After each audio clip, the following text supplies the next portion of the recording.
Pemirsa, Anda kembali menyaksikan White Shot dan kali ini kita masuk ke segmen Public Corner bersama saya Milens Karsari, di mana kita akan membahas mengenai diseminasi dan program publik Ende Flores. Nah, ini adalah sebuah program yang dilakukan oleh Kementerian Pendidikan dan Kebudayaan di kota Ende Flores. Tapi tepatnya programnya seperti apa dan untuk apa? Nah, saya sudah kedatangan 3 orang narasumber saya, pemirsa. Yang pertama ada Direktur Sejarah dan Nilai Budaya dari Kementerian Pendidikan dan Kebudayaan Republik Indonesia, ada Pak Enjat Jainudrajat. Apa kabar Pak Enjat?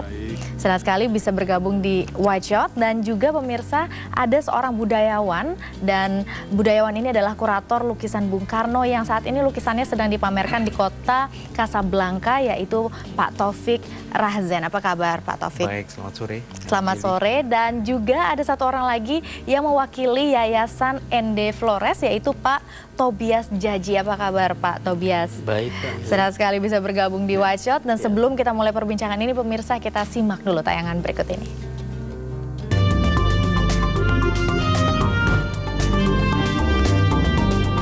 Ende, sebuah kabupaten di Flores, ternyata memiliki peran strategis dalam sejarah perjuangan Indonesia.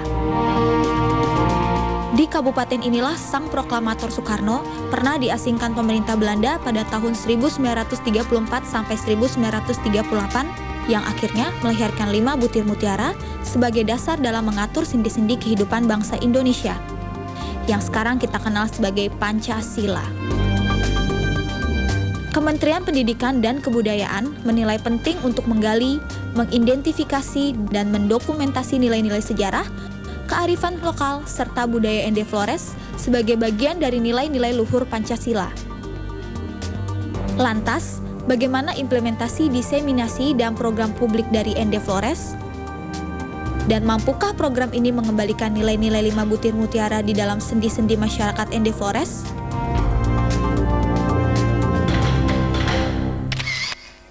Ya, pemirsa, seperti yang kita tahu pada tahun 1934 sampai 1938, 4 tahun lamanya Bung Karno diasingkan di Ende Flores, dan ternyata ini adalah bagian penting dalam sejarah Indonesia di mana Bung Karno merangkum atau merumuskan nilai-nilai luhur Pancasila ke dalam 5 mutiara yang dikenal, yang tercipta di Ende Flores. Nah, ini sekarang makanya pemerintah mempunyai sebuah program, yaitu diseminasi dan program publik Ende Flores, yang mungkin Pak Enjat bisa jelaskan lebih lanjut sebenarnya program apa sih ini, Pak?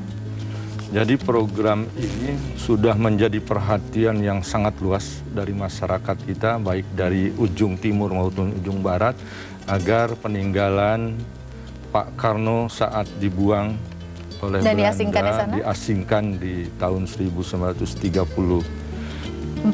sampai tahun 1938 itu juga menjadi perhatian Pak Wapres, Pak Budiono. Baik.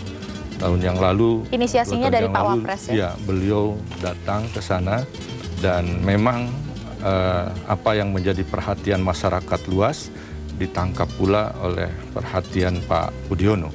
Ternyata memang peninggalan-peninggalan yang begitu bernilai tinggi itu agak terabaikan sejak masa Orde Baru. Baik. Karena itu apa yang dilakukan oleh kita sebagai generasi penerus hendaknya menghargai apa yang sudah digagas oleh Pak Karno di saat itu. Apalagi Pak Karno mengatakan bahwa ketika diasingkan di sana beliau itu merasa di ujung dunia. Oke. Keadaan kesepian yang begitu sepi, yang ditemani oleh istrinya Ibu Inggit dan Bu Amsi. Kemudian Bu Amsi juga setahun kemudian meninggal dan dikuburkan di sana. Tetapi kesendirian Pak Karno di sana tidak sia-sia, karena malah beliau merenungkan bagaimana falsafah dasar negara ini ke depan. Beliau merenungkan itu di bawah pohon sukun di sana.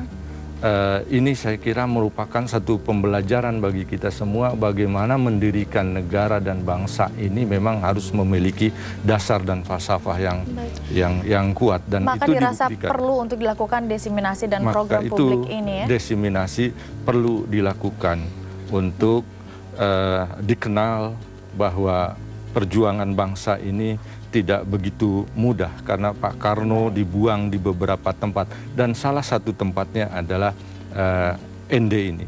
Dan Baik. ND ini kan sangat begitu penting bagi kita karena kesejarahan ND itu ada 3 yang paling penting yang kita tangkap, yaitu yang dituliskan, yang dikisahkan atau yang diceritakan, Baik. dan yang ditinggalkan. Itu ada Semua peninggalan di situ. Pak Karno Baik. di sana. Ini saya ingin juga ke Pak Tobias. Tadi yang menarik Pak Njat sempat mengatakan bahwa Bung Karno dulu merasa seperti dibuang ke ujung dunia. Ya. Apakah sampai sekarang keadaan di Flores atau di ND tepatnya masih seperti di ujung dunia, Pak? Bagaimana keadaan masyarakat dan lingkungan di sana? Ya, yang bisa saya katakan bahwa masyarakat ND atau lengkapnya masyarakat ND Lio, pada saat Bung Karno dibuang di sana, mereka merasa bahwa Bung Karno bukan orang yang diasingkan. Bung Karno adalah warga pendatang yang mereka tuakan. Dan mereka sampai dengan sekarang tetap bangga bahwa Bung Karno adalah seorang warga ND, seorang warga ND Lio. Oleh karena itu, untuk orang-orang ND yang ada di Flores sana, Baik. maupun kami orang ND Lio yang ada di Jakarta ataupun dimanapun berada, kami merasa bahwa dengan inisiatif Departemen Pendidikan dan Kebudayaan, kami merasa bahwa warga kami, orang tua kami, Bung Karno, akan dihadirkan kembali di ND, akan diberi semangat baru, dan akan memberi energi baru untuk masyarakat kami. Tapi berarti di ND tidak lagi kemudian dirasa menjadi ujung dunia begitu ya? Ada perubahan di sana tentunya? Ada perubahan selama ini, Baik. selama Orde Baru dan sampai dengan sekarang. Tetapi kami masih merasa bahwa perubahan itu tidak cukup besar sesuai dengan peran kota ND, peran warga ND untuk negara Kesatuan Republik Indonesia ini. Baik. Nah ini apa lagi yang harus dilakukan? Tapi ini sebelumnya ada Pak Taufik yang sudah hadir juga sebagai seorang budayawan yang menarik. Kenapa kemudian ada budayawan dalam diseminasi dan program publik ini? Sebenarnya peran Pak Taufik ini bagaimana? Pertama saya ingin lanjutkan yang masalah ND ujung dunia. Oh boleh, silakan Pak. Jadi ND itu dari ND mayor, ada dikenal ND mayor, ND minor. Memang pada saat ketika Magelhaens melakukan perjalanan, itu dianggap itu ujung dunia. Ya. Karena paling selatan, kutub selatan. Jadi waktu itu Australia belum ditemukan. Baiklah. Jadi perjalanan James Cook. Jadi ada seluruh Flores itu namanya ND mayor. Kemudian yang kecil ada pulau di depan ND minor. Dan kemudian kota di depannya kemudian jadi ND. Jadi perasaan Bung Karno waktu itu mengatakan bahwa itu akhir ujung dunia, tapi secara simbolik. Tetapi ND tidaklah tertinggal itu. Baik. Perlu kita ketahui, inilah masa paling subur dari Bung Karno dalam tindakan kebudayaan.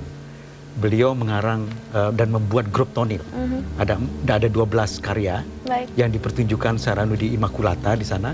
Beliau melukis, kemudian beliau berinteraksi, melakukan surat menyurat, dikenal dengan surat-surat ND ke Ahmad Hasan. Begitu juga beliau berinteraksi dengan para peneliti etnografi yang ada di sana, dan juga dengan para pater di sana. Jadi ada Pater Huitin, Pater Baumann. di sini juga Bung Karno menghasilkan banyak hasil-hasil budaya yang memang dari hasil pemikirannya begitu Ini ya? tindakan kebudayaan yang paling subur dari Bung Baik. Karno. Pak Taufik sendirian Terberat. tidak sih Pak terlibat dalam diseminasi dan program publik ini? Ya, terlibat. Kami terlibat, kebetulan saya pernah Baik. tinggal di Jadi ND tidak hanya 4 Pak Taufik tahun. saja ya budayawan banyak, ya. ya. Baik, kita lanjut.